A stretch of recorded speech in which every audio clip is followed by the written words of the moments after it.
रमजान की आखिरी 10 रातें शुरू हो चुकी हैं और इन रातों में छुपी है एक ऐसी रात जिसके बारे में अल्लाह ने कुरान में कहा, लैलतुल कद्र 1000 महीनों से बेहतर है। सोचिए, एक रात लेकिन इनाम 83 साल से भी ज्यादा इबादत का। लेकिन असली सवाल यह है, क्या हम उस रात को पहचान पाएंगे?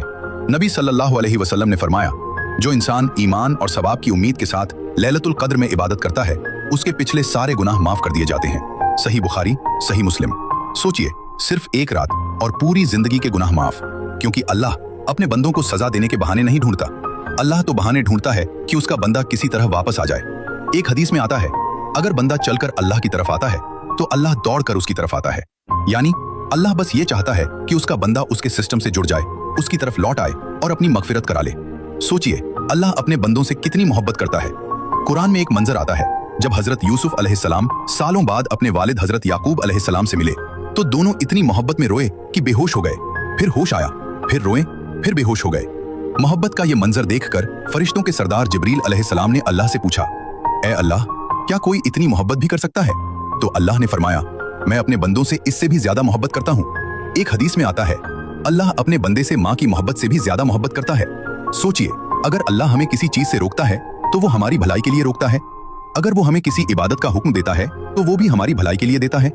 यानी अल्लाह के हर हुक्म के पीछे उसके बंदों के लिए रहमत छुपी है। और आज लैलतुल कद्र की रातों में आसमान के दरवाजे खुलने वाले हैं, फरिश्ते जमीन पर उतरेंगे, रहमत बरसेगी, मगफिरत बांटी जाएगी।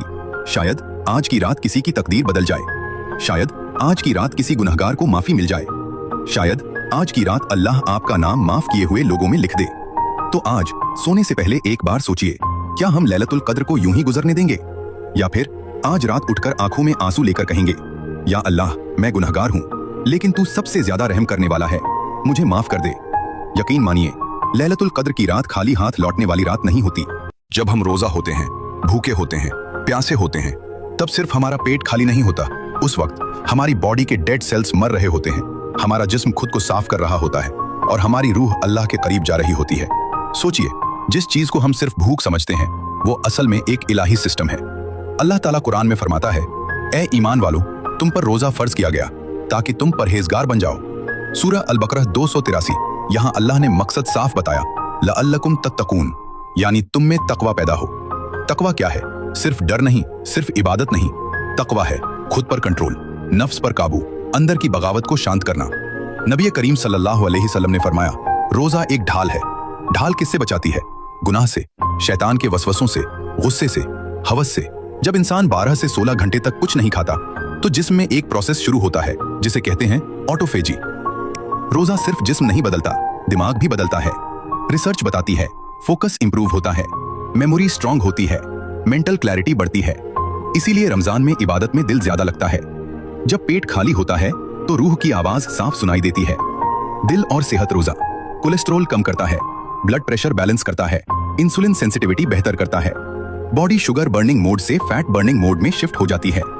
मतलब रोजा एक नेचुरल मेटाबॉलिक रीसेट है। रोजा असल में एक ट्रेनिंग है। पानी सामने है लेकिन नहीं पीते, गुस्सा आ रहा है लेकिन चुप रहते हैं, भूख लगी है लेकिन सब्र करते हैं। यही है लअल्लकुम तत्तकून। रोजा हमें जानवर से इंसान बनाता है और इंसान से मोमिन। जब आप भूखे होते हैं तो आपको गरीब की भूख महसूस होती है। जब आप प्यासे होते हैं तो आपको अपनी कमजोरी याद आती है। रोजा हमें हम्बल बनाता है और जब इंसान झुकता है तब अल्लाह उसे उठाता है। तो अगली बार जब आप रोजा हों और भूख लगे तो याद रखिए, आपके डेड सेल्स मर रहे हैं, आपका जिस्म रिपेयर हो रहा है, आपका दिमाग ट्रेन हो रहा है, आपकी रूह साफ हो रही है। रोजा सिर्फ भूख नहीं है, रोजा एक ढाल है, रोजा एक इलाज है, रोजा एक इनकलाब है। और शायद इसीलिए अल्लाह ने कहा, ताकि तुम परहेजगार बन जाओ।